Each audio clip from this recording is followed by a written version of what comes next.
श्वेता, आज आपण स्वयंपाकघरातील काही वाक्य पाहत आहोत. मी तुला मराठीमध्ये विचारतो, तू इंग्रजीमध्ये ट्रान्सलेट कर. ठीक आहे? तू मला चमचा देशील का?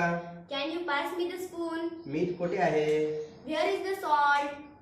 स्टोव चालू कर. Turn on the stove, please. काळजीपूर्वक कर. चाकू खूप धारदार आहे. Be careful, the knife is sharp. हात लावू नकोस, ते खूप गरम आहे. Don't touch, it's hot. थोडं त्यामध्ये मीठ टाक.